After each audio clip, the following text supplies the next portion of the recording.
नमस्ते माताओं, आज हम बात करने वाले हैं प्रेगनेंसी में आयुर्वेदा से जुड़े मिथ्स और फैक्ट्स के बारे में। प्रेगनेंसी एक ऐसा फेज है जहां पर हर माँ अपनी हेल्थ और अपने बेबी के डेवलपमेंट का प्रॉपर ध्यान रखती है। आयुर्वेदा जो कि ancient Indian system of medicine है, ये प्रेगनेंसी के दौरान बहुत फायदेमंद होता है, लेकिन इससे जुड़े कई मिथ्स और मिसकंसेप्शन हैं जो कि कंफ्यूजन क्रिएट करते हैं। आज हम आपको कुछ कॉमन मिथ्स और फैक्ट के बारे में डिटेल में बताएंगे ताकि आप सही जानकारी के साथ अपनी प्रेगनेंसी जर्नी को एंजॉय कर सकें। इसमें सबसे पहला मिथ है कि क्या आयुर्वेदिक हर्ब्स हमेशा प्रेगनेंसी में सेफ होती हैं? फैक्ट है, ये बात बिल्कुल सही नहीं है, क्योंकि हर हर्ब्स हर किसी के लिए सेफ नहीं होती। जैसे हम बात करें अश्वगंधा की, जो कि एनर्जी और स्ट्रेस को मैनेज करने में हमारी मदद करता है, लेकिन इसको प्रेगनेंसी में डॉक्टर की एडवाइस के बिना नहीं लेना चाहिए। अब इसके अलावा कुछ और ड्रग भी हैं, जैसे शतावरी और जिंजर। ये प्रेगनेंसी में सेफ होती हैं,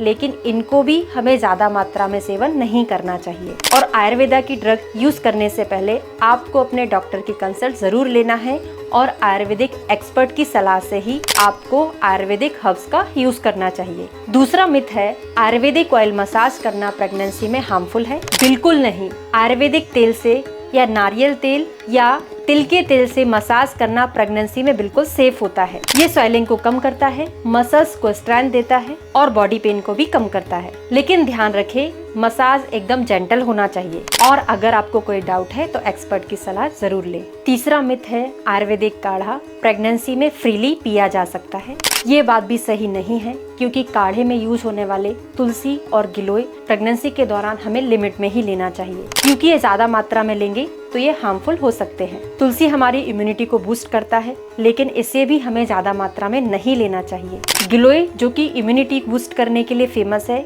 इसे प्रेगनेंसी के दौरान नहीं लेना चाहिए, क्योंकि ये यूट्रस को कॉन्ट्रैक्ट करा सकता है। हमेशा काढ़ा बनाने से पहले आपको अपने डॉक्टर की सलाह जरूर लेना चाहिए। चौथा मिथ है, आयुर्वेद प्रेगनेंसी में फास्टिंग को रिकमेंड करता है। तो ये बात बिल्कुल गलत है, क्योंकि आयुर्वेदा कभी नहीं बोलता है कि आपको प्रेगनेंसी में फास्टिंग करना चाहिए। आयुर्वेदा के अनुसार प्रेगनेंसी में बैलेंस डाइट और रेगुलर फूड लेना जरूरी होता है। फास्टिंग से बॉडी में न्यूट्रिएंट की कमी हो सकती है, जिससे कि माँ और बेबी दोनों को हार्म हो सकता है। पांचवा मिथ है, आयुर्वेदा सिर्फ हर्ब्स और मेडिसिन तक ही लिमिटेड है। आयुर्वेदा केवल हर्ब्स और मेडिसिन तक लिमिटेड नहीं है। यह एक होलिस्टिक अप्रोच है जो कि डाइट, लाइफस्टाइल, योगा और मेडिटेशन सभी को इंक्लूड करता है। प्रेगनेंसी में आयुर्वेदा के अनुसार दिनचर्या, योगा, मेडिटेशन, ये सारी चीजें फॉलो करना बहुत जरूरी होता है। यह स्ट्रेस को कम करता है और ओवरऑल हेल्थ को इम्प्रूव करता है। तो दोस्तों, आयुर्वेदा प्रेगनेंसी के दौरान बहुत हेल्पफुल होता है, लेकिन सही जानकारी